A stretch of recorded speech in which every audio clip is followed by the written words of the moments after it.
My name's Marie Brett and I'm a visual artist living in Ireland, and I make filmic pieces for galleries and also installations. The Day Crossing Farm, it's an ambitious piece of work and it explores issues of human trafficking and modern day slavery and drug farming in Ireland. And it took the form of a multimedia installation with performance, and it was sited in a big 4-storey Georgian townhouse. So it spanned 10 rooms and also a taxi cab. And I was really keen for it to combine a stark realism with a form of a surrealist, like immersive experience, and for it to be more transformative than informative. And working with a big creative team, it was a 2-year process to make the work, and it happened over various different COVID lockdowns. And there were a lot of restrictions, so we did lots and lots of Zoom calls and developed research and development over quite a long period of time. So there's a really wonderful creative team that I got to work with. That was the composer and sound designer, Peter Power, filmmaker Linda Curtin, and the lighting designer, Sarah Jane Shields. As well as that creative team, I built with Courtney Midsummer Festival a much broader team, which was really fantastic, I suppose, to build up, working with specialists from human rights and advocacy and different support organisations, and then scholars, quite a lot of academics, some gardeners, some hydroponics experts, and then members of An Garda Síochána as well. And so they brought different contextual thinking and understanding, opinion and reasoning to the work, which was a bit more behind the scenes, but really important. And then crucially for me, we also managed to reach out to and involve people that had lived life experience of being both trafficked and becoming, as people often describe it, modern day slaves working on drug farms in Ireland. So that was really important to be able to include their lived experience in the work as well. Plus there was 2 mentors that were amazing, and so we couldn't have done it without the support of so many people. And in terms of the development of the work, it was a big scale project, and it would have been, I suppose, difficult or tested us at the best of times. But with COVID, it was a whole different ball game, and it became a much more complicated venture. But we persevered and we kept positive in its potential. So with the taxi cab part of the work, I was really, really keen to have the audience unhinged right from the start. And I wanted to incorporate the journey to the secret location in the work without them realising they were actually fully embodied in the artwork. And I suppose it's this idea of mirroring how when a person's trafficked into Ireland, they're on the back foot, and there's a sense of someone's taking their control away from them, and the role of transport, especially taxi cabs, that are playing in this. The Rat Run is very much exploring ideas about surveillance and being under observation. So when you first enter the building as an audience member, you're alone, and you're standing on a doorway ringing a doorbell. And people said afterwards they wondered, is anyone going to answer? You kind of began to feel a little bit forlorn, a little bit kind of exposed out on the street on your own. And then when you gain entry, there's really high steel fences and they zigzag, and you enter in, there's nowhere else to go. And I suppose it's the idea of you're complicit in entering in, but you're beginning to feel a little bit ill at ease. And you can't see what's ahead of you because it's zigzagging, and you can't see what's happening behind you other than you hear the door that's kind of sharpishly closed behind you, and then you're in darkness. And then the CCTV cameras are mounted on the fence tops that are recording you. So instantly you're not giving permission, you haven't, there's no consent, there's kind of recordings being made of you. And then you enter into the first room, and there's a load of different filing cabinets, like steel ones, and storage cupboards, and there's more steel fencing. And there's this crazy, beautiful kind of lighting design of desk lamps and angle poises that are flickering on and off. And they almost become like kind of crazy robotic creatures. And they're quite erratic. I was very struck by the stories of how when people are trafficked, their documents get taken and they're withheld. So I can kind of imagine that they're, locked away in these kind of, safely locked away in these stores, and this beginning of enslaving someone. With the Sputnik piece of work, it was, I suppose, the idea of luring someone into this immensely evocative, sparkling, flickering, quite mesmeric space. Once someone's caught within a web of a trafficking ring, it's really, really difficult to then escape. And how every movement's monitored and how everything's controlled, and how you live and relive your everyday existence day after day after day in a drug farm. The shrine, as part of the artwork, you actually hear before you encounter it. So you walk up this grand staircase and you're hearing a violin played live. And it's, I suppose, often the person that's trafficked into a drug farm is called the gardener. Conceptually, the shrine is exploring this idea of the gardener's relationship to the plant. And so they're cultivating and caring for this plant. and they're totally interdependent with it.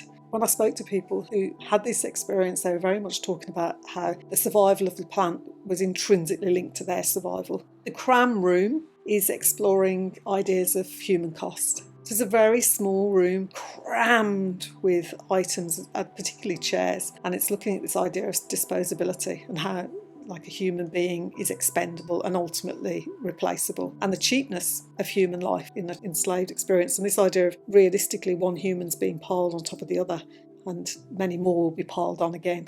So it's a kind of symbolic thinking about that.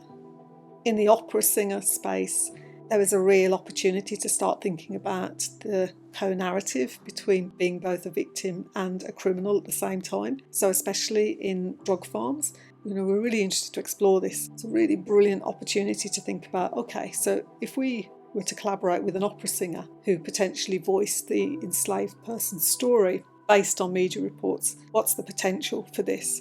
So a whole piece was created and filmed, and then we utilised the subtitles as a way to mislead and in effect corrupt the viewer understanding what they were hearing. It was really unique that Ongada Corner contributed into the project, and one of the ways that they did that was to donate huge amounts of equipment and materials that we could physically use in the art piece. So we included loads of really massive grow lamps and tents and fans and chemicals and fertilisers and loads of other stuff that had been seized and brought from grow houses that they'd bust and then got rethought and represented back through into the art piece. The grow room came from many hundreds of photographs and videos that I've been looking at when I was doing the research into grow houses. I suppose we were exploring this idea of, in the growing, the excess of artificially enhancing the plant to maximise its output and with no regard to consequences. And in effect, the potential for that being then that the plant itself creates as a mutant genetic modified strain with what I was imagining being freakishly deformed insects feeding on it. So there's this idea of the reciprocity of the plant and the insect, and the subtext being, what does that then do to the grower? The headspace was distinct and quite different, to make a small piece of the work that was about the inherent beauty and hopefulness and optimism and positivity of the plant in its essence. And we created an area that was quite luminescent, and the balance, the kick, was that you had to take a brave step and step on a box and put your head up through the ceiling in this quite raw industrial space. And if you did that, you were then, I suppose you trusted this positive potential, you were rewarded. The Peephole is a place that's exploring ideas of voyeurism. So there's always going to be this sense of, when making a work within these topics, and a lot of my other works as well, the potential and the concern of kind of trauma porn or almost trauma tourism. And I felt in this piece of work that needed tackling head on. And so the filmmaker Linda made this beautiful piece that's quite evocative of a young lad taking care of a garden and he's growing tomato plants in a bedsit. The attic is a really important area in the art piece. All the way through the rest of the work, the audience has been subsumed into darkness, and they've had this sensory saturation. And the attic offered something really different as a space. And I was really interested in this idea of almost like a stark realism. So this idea that it was and is a person's bedsit, and you could look out over the rooftops of the city, and you probably imagine, there's many other hundreds of little bedsits of people living their existence out on top floors in the city here like this. And instead, the, I suppose, surreal scene of a bedsit then being morphing into a growing room, and the person's bed being in amongst what ended up being electronic monitors being grown and harvested. The opera singer on the grand staircase gave us a massive opportunity to play with the grandiose of the building and the grandiose of opera. And the singer is vocalising in quite a detached and merely imparting facts way a narrative about being held captive in an abandoned house. And we're conceptually exploring the idea of victimization in this piece of the work, and how maybe if the media oversaturates the public with this sense of, I suppose, human disregard over time, through the news. These really factually harsh messages and images, people become very unempathetic, and it affects no change as well. So I suppose the reality of what causes victimisation outside of the trafficker and trafficked, the enforcer and the enforced experience, within this huge backdrop of the grandiose and the default associations of what opera is, culturally for us.